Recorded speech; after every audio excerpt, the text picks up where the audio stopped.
What's up guys? We are back with another One Punch Man, the strongest YouTube video. Let us now talk about the long-awaited content that most of you guys wanted to see on my channel. So the One Punch Man, the strongest Moonton is not that old and it is considered to be brand new and it will be fun to play right now as it does not have many activities unlike other servers. Most important thing in leveling up your account is to focus on mainly the gears, but not the set of gears but of the main stats of a particular gear. Keep in mind that we do not need any sets right now, but we need to mainly focus on are the main stats and substats which increases the character stats. As you can see, this is my main account and sadly I am not having any luck in getting stats that are considered to be needed in my lineup, especially that I have Terrible Tornado and Atomic Samurai. But few days, or I think today and the few days ago, I got good gear stats, especially the ones that gave me attack speed, these two. So that is really lucky for me, guys. I have CE, I have Atomic Samurai, I have Tatsumaki. So they are very important, guys. So as you can see, CE is very good as you need speed substats on him so that he can go first and give your backline characters the attack boost that they need in your team. As you can see, this is the gears that my characters have. No sets at all. Everything is based on main stats and substats that they have. It is too early for you guys to really worry about gear sets or the gear sets, but mostly we need to focus on the main stats, which is the attack, or the substat, which are speed, attack bonus, and HP bonus. This is dependent. This depends on what kind of character you are building on. If it is a attack kind of character or a HP based character, which is important for you guys to know. So let us now talk about what are gear sets. Basically, the combination of all four pieces of gear from the same set, from top, shoe, pants, and then the hats. You need the same kind of gear, all four of them, to activate certain gear sets on your character. So we will talk on that later. So what are gears? So these are the so-called gears. So gear upgrade your character by upgrading their stats, which can be attack and HP. So what I can say, guys, for the main stat is that the def or the DEF kind of stat in main stat is not that great. This is considered to be the worst gear stat in the game. So what is important for you guys to know is to get that HP main stat and that attack main stat and the attack percentage bonus for your attackers and HP bonus stat on your tanks. So do not worry too much for gear sets, guys, but what you really need to prioritize are the main stat and the substat than that of the sets. But if you have good stats and can activate a gear set, it would be really helpful to have additional stats on certain characters that the set will be suitable for in battle. So let us talk about where to obtain the gears in the game. There are many ways to obtain gears, guys. So first of all, the Conqueror's Challenge. The Conqueror's Challenge is the easiest way to get your gears, but farming here does not guarantee any good stat or high quality gear. Everything will depend on how lucky you are in farming. So floor 9 will give you the highest quality of purple, while when you are level 70, you will open the floor 12, which will surely have a massive power spike in defeating certain bosses. So if you open up the floor 12, you will have the chance to get those orange gear, which will be very strong, especially when you have the best main stat and the best substat. So when you open for floor 12, you open orange, the chance to get orange, but you will get also the chance to get those purple gears that you need in early game, and I think it will open up the chance to get purple gears with bonuses. So that is really important, guys, to have in mind to really grind and to really farm your gears, as it is the main way to get your BP or your battle points to increase.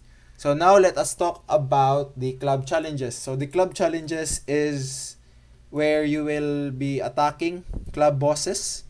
So there are certain gear sets that can only be acquired in the club challenges, which I will talk about few minutes from now. So let us talk now about the gear, how can you get the gears in the store. You can also get gears in the mall, which are located here. So there are chances that you can get purple. So just like right now, I got purple here. Let us take a chance here. So there you go, guys. A def percentage, which is the worst kind of main and substat you can get in the game. So that is the worst possible stats to get right now. So now let us look into the gears. First of all, these gear sets are the hardest to acquire because they can only be acquired in the club challenges right now, which are the Knight, Suit, Primal, and Formal. So first of all, let us talk about Knight. So this gear set is good for Atomic Samurai and GB. So deals bonus damage equal to 10% attack to all target for every enemy's attack, stacking to 30 times the bonus damage. So this bonus damage, just like Golden Ball, whenever there are targets out there that has Shatter, GB does additional damage. As long as there are 3 targets out there, it stacks up to 3 times. So it will do additional 30% damage to every single target that hits, which is good for PvP. Then additional 60% damage, on the main target, and in PvE, it will be destroying a lot of enemy team as long as you have this set along with good main stat, which are attack and substats of maybe speed and attack bonus. So in PvP and in PvE, speed determines the winner, especially when you have Atomic Samurai and Tatsumaki that are both AoE characters that will surely deal tons of damage. If they are equipped with Knight that have good stats, they will really have the chance to wipe out the enemy team just in one round. So that is very important to keep in mind, that the main stats are the most needed stats, are the most important thing in the game. So with this gear, Atomic Samurai will do amazing AoE damage to every target in the battle, dealing 30% damage to all unit and additional 60% to the main target, which is pretty crazy, guys, especially that Atomic Samurai is an AoE character that deals damage to every single one. Now let us talk about the next gear set, which is the Primal. So based on information I have acquired, it can be super strong for a character that really hits hard, especially targeting a single target damage. So as we speak, only one character goes into my mind, which is Amai Mas. When he jumps into that back row enemy with tons of damage, 30% of that damage will be inflicted to the front row character because this gear set applies the damage in column.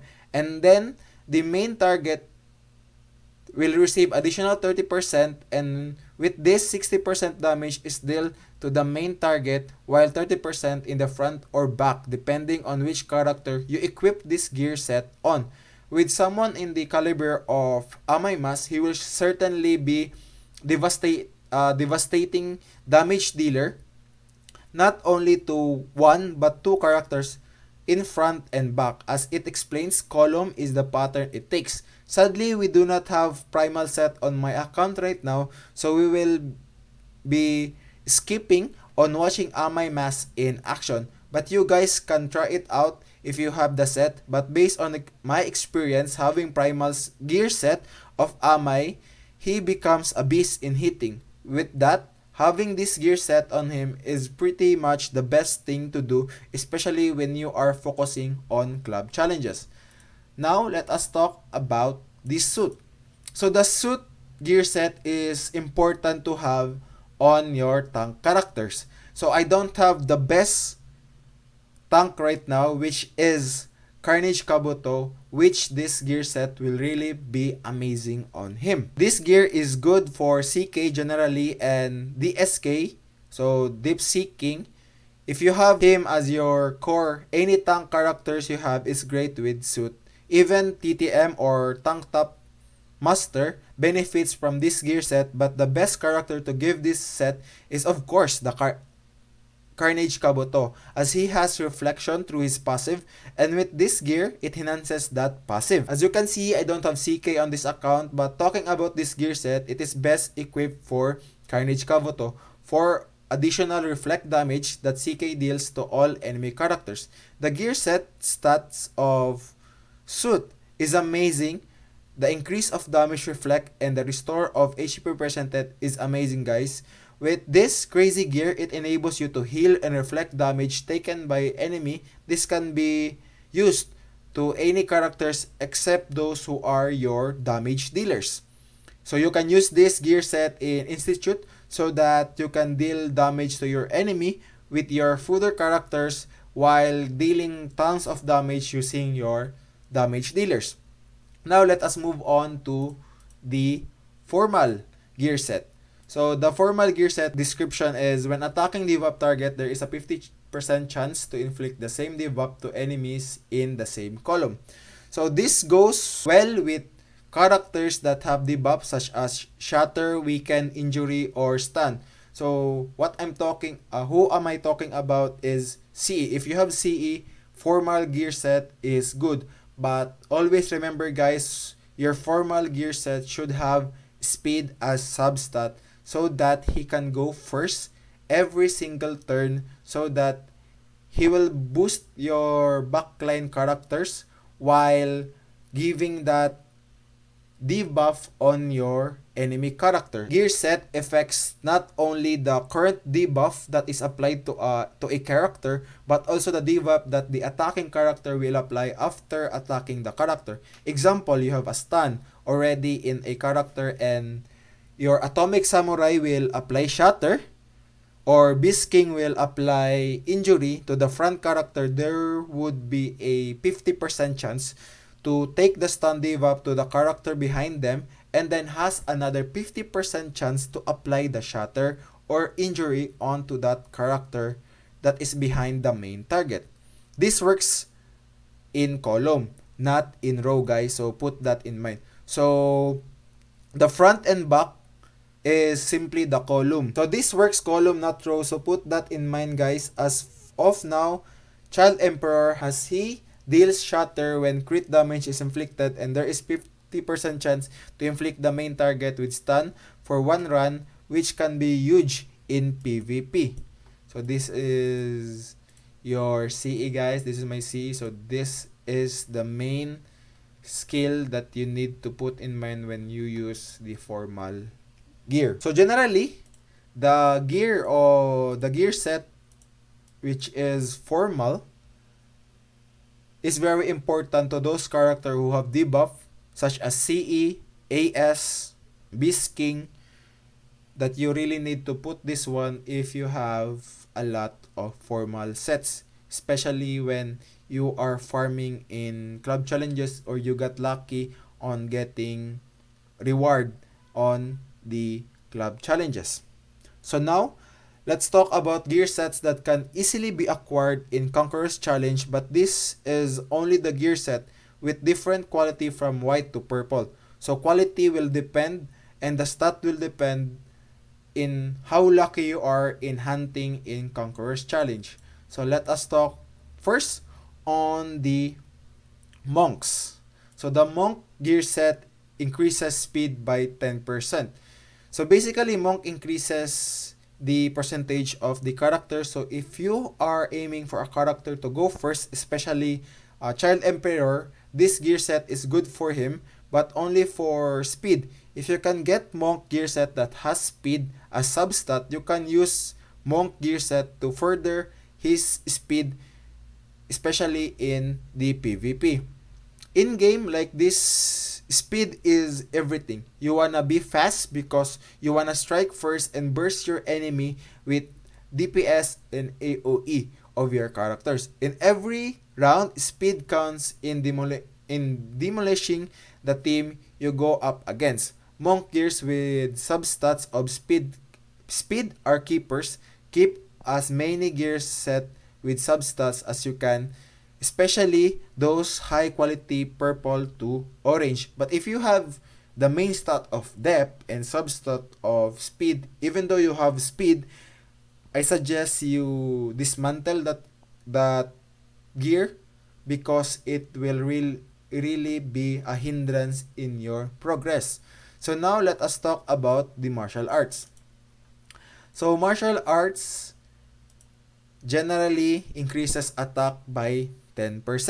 So this gear set will be important to your AoE characters, but I recommend that you only use this if you have certain gears that have attack boost, HP, or attack percentage boost, or speed, just like what I have here. So these are important, guys, as you will be using them in increasing your attack damage. So next, let us talk about the battle gear set. So the battle gear set is generally important to those HP based characters, those who are in front of your team. In the same way as martial arts, battle gear set only increases your HP by 10%, which is not that great, but if you have gears that have HP plus HP bonus, which is battle, you can increase the additional stats by 10%, which can be huge if you have the gears to make enabling the gear set, and then you have maybe TTM as well as Carnage Kabuto and other characters that needs HP, then you can surely make use of this gear set, guys. So next, let us move on to the most important, but for me, guys, these gear sets are lower versions of the Knight, Primal, and Suit, and Formal. So even though they are a lower version of those that I have mentioned, they are best because they can be acquired in Conqueror's Challenge, which gives you a higher chance of getting those high quality gears and main and substats gears. So now let us talk about the Prisoner. Where is it? So the Prisoner, critical strikes add a 15% bonus damage. So this gear set is important for Tatsumaki. Why? Because she deals a lot of critical strikes. So if she has a additional of 15% bonus damage, that is huge, guys, if you have Tatsumaki as your main damage dealer. So this gear set is best if you have Tatsumaki. If you don't have Tatsumaki, you can use this gear set on your Atomic Samurai. If you don't have Atomic Samurai, guys, the best gear set on is Golden Ball. If you don't have these three, guys, I don't know if you are very unlucky or you just don't play the game anymore, but I know you will surely have Golden Ball as the game progresses. So keep in mind that Prisoner is good for those AoE characters, especially those who deals a lot of critical strikes. So next, let us talk about School. School gear set restores HP equal to 10% of damage taken from this hit upon blocking. So this gear set is basically dependent on substat of increased block rate. So having to collect gears that have block percentage will surely be an headache. But if you have those it will surely come in handy, especially using your DSK. Actually, DSK is based on block. So if you have characters or you have tanks in front that have block percentage equipped with them, it will provide your team additional energy, as it is in the description of the core skill of DSK. So in terms of creating this gear set, I don't recommend this gear set at all in any characters, but for the sake of this video, I would give this gear set to core DSK, because when activating the core skill or the basic skill of DSK, every block counts as additional energy to your team. One of the benefit of the gear set is having to gain HP from damage you have taken, but that is dependent on blocking the damage of the enemy team. So basically, that is the description of this particular gear set. So next, let us talk about the sword fighter. Where is it? So sword fighter. So deals bonus damage equal to 10% attack to all targets for every enemy attack, stacking up to 3 times. So this is the lower version of Knight gear set. So if you don't have Knight gear set completed and you have sword fighter completed and in purple quality and then have good stats, then I am sure that even though this is the lower version of Knight, it will surely give you a lot of advantage in team fight and especially on PvE or the player versus environment. So this gear set is important because this deals 30% additional damage to all enemy, which is great for Atomic Samurai and Tatsumaki, basically to all characters that do AoE damage. Compared to the Knight set, this set does not do additional damage to the main target. That is why this is a lower version of the Knight set and does not deal additional damage to all but not killing the main target. Now let us talk about the Gangster gear set. So the Gangster gear set, basic attacks deals bonus damage equal to 35% attack. So this is important to those characters that follow up attacks. So without any hesitation, Beast King is the one best to have this gear set, but of course we still don't have the other characters released. As of now, he holds the spot of having this gear set for himself, because when injury is inflicted to a character, he does follow up attacks on that enemy. From one attack to another, we just get more and more damage from him as the battle goes. With Gangster set, you know how it will be as soon as the battle begins. But if you have 3 duelists in team, Atomic Samurai is good with this gear set as well. If you guys don't have the Knight set because it's hard, this can be an awesome gear set for Atomic Samurai. Even that of Subterranean King, this gear set is good for him. So let us move on and talk about the Lightning gear set. So the Lightning gear set, enemies in the same column take 30% of the damage deal to the main target. So this is another lower version of a gear set, which is Primal. But as you know, Primal gear set is hard to acquire. That is why having Lightning is also beneficial to characters that will need to have gear set for them to be able to deal more damage, especially Amai, as he is a single target character which will benefit from dealing additional damage to those who are in front of the battle.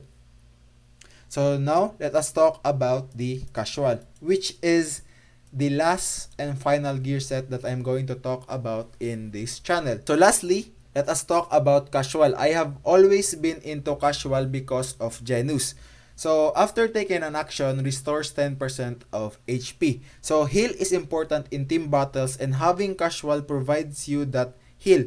If you use Genus score and you don't want to waste energy in getting that additional energy, then having Casual gear will surely be beneficial to team fight, as every action taken by Genus, he heals himself while providing you that additional energy. for your team to have an ultimate be used by a certain character in your team, it is important to gain tons of energy per round. But if you have an AoE base team and you want that burst damage in just one round, it will surely be beneficial if you have certain gear set that deals a lot of damage when there are multiple targets in the battlefield. So that is all guys for explaining gears to all of you. So kindly read gear set description and create that ultimate gear set to your character. Always keep in mind guys to read in a range gear from now and then for you to increase your battle power or the chance of winning team battle, especially on PvP, but it's important too in PvE. If you guys like the video and it has been knowledgeable, please support my YouTube channel through like, share, and subscribing. This channel continues to grow because of your support guys. So if you have any suggestion on my next content, kindly comment down below on this video and I will put in mind what you guys want to see on my channel. So thank you guys.